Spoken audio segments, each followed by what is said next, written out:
இந்த கவிதை எதை பற்றியது அப்படின்னா ஒரு பீடியை பற்றியது. பீடி குடிக்கிறாங்க இல்லையா, பீடியை பத்தின கவிதை. போலீஸ் வருகிறதா என வலம் இடம் நோக்கி இழுப்பதா வீசுவதா என தயங்கிய என்னிடம் குரல் தாத்தி பீடி சொன்னது. இந்த பீடி போலீஸ் வருதான் பார்த்து கீழே அணைக்க பார்த்தவன பார்த்து பீடி சொல்லுதான். இப்படி வெக்கம் கட்டு என்னால் வாழ முடியாது. ஒரு காலத்தில் துணிச்சலின் அடையாளமாக இருந்தவன் நான்.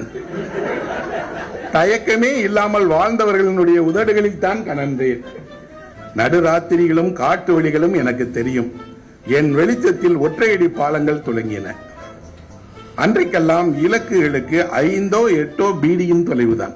ஒரு இடத்துல இன்னொரு இடத்துக்கு போகுதுன்னா எத்தனை பீடி குடிக்கிறதுங்கிறதா அளவு. சுவரெழுத்திற்கும் சுவரட்டி ஒட்டவும் பாட்டு எழுதவும் நான் உடன் இருந்தேன். எங்கெல்லாம் படம் வரைகிறாங்களோ, எங்கெல்லாம் சுவரெழுத்து எழுதுகிறார்களோ, பாட்டு எழுதுகிறார்களோ பீடி குடிச்சிட்டே இருந்தாங்க. மாற்றத்திற்கு துணையாக இருந்தேன். கையூரிலும் புல்பள்ளியிலும் கை சுடுவது வரை எறிந்தேன். அங்கெல்லாம் தொழிலாளர்கள் போராட்டம் பண்ண இடம். அங்கே அந்த போராடுகிற தொழிலாளர்கள் கடைசி பீடி இணைகிற வரை போராடினாங்க. நாடக அரங்குகளுக்காகவும் திரைச்சங்கங்களுக்காகவும் நான் துயில் நீத்தேன். அங்கெல்லாம் விடிய விடிய மக்கள் வேலை செய்தாங்க. அவங்க இந்த பீடியை பிடிச்சிருக்கிறாங்க. நான் செயல்படாத அமைப்புகள் ஏதேனும் உண்டா அப்படின்னு கேக்குது பீடி.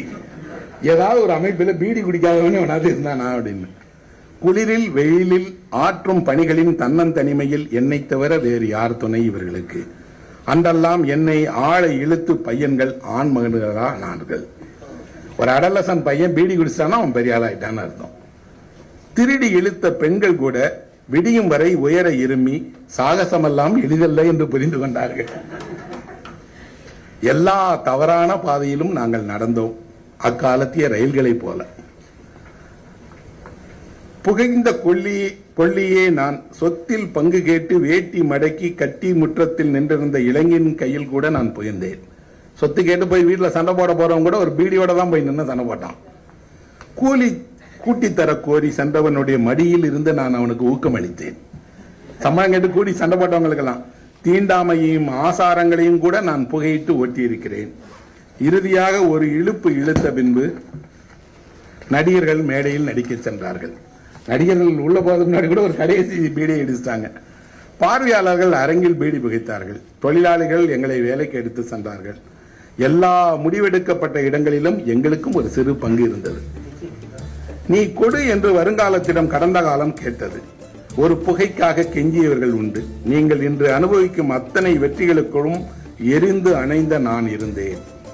உண்மைதான், நான் ஒரு கெட்ட பழக்கம்தான். ஆனால் ஆறுதல் இல்லாத மானிடனுக்கு கெட்ட பழக்கங்களைப் போல தோல் சேரும் வேறு தோழர்கள் உண்டா?